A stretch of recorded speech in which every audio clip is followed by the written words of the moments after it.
Today's tech reality is that a few digital superpowers are stifling and monopolizing the market and the economies. These are the Baidu and Google of the world.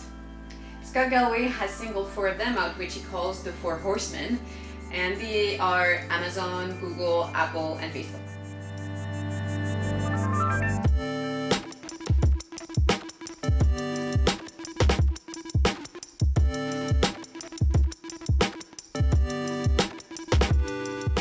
They leverage their existing network effects to go into new industries and new verticals.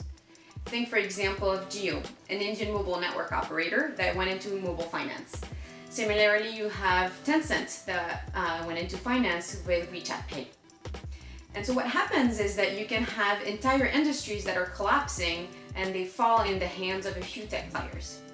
Funny enough, they value and claim to push for the democratization of technology for businesses and individuals, and yet they rule hegemonically in their markets, making it very difficult for innovative companies and startups to grow.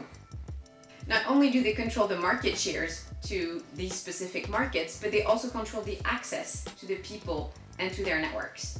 So what happens is that they become competitive bottlenecks. If you're a service provider, for instance, and you want to reach mobile users, if you want to go through Android, you have access to billions of mobiles. However, you have to pay the Google tax. The concentration of power and volume, as well as information and data in the hands of a few companies and the people running them, causes resentment amongst companies, individuals, and governments. Think of the recent outcries, and I'm just going to name a few.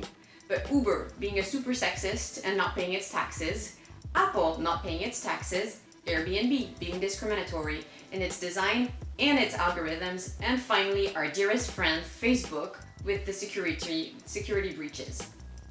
Some people like Kara Swisher even think that violence might occur against the wealthy geeks in the US.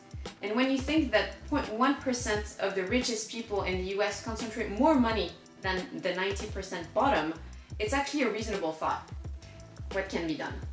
If you're a business, first, consider going into a platform model in an untouched domain. You can also partner with smaller players so that you can counter the dominance of the big tech. And finally, you can start to lobby, like Yelp is doing against Google, to fight against the monopolies, but also to fight for fair taxes.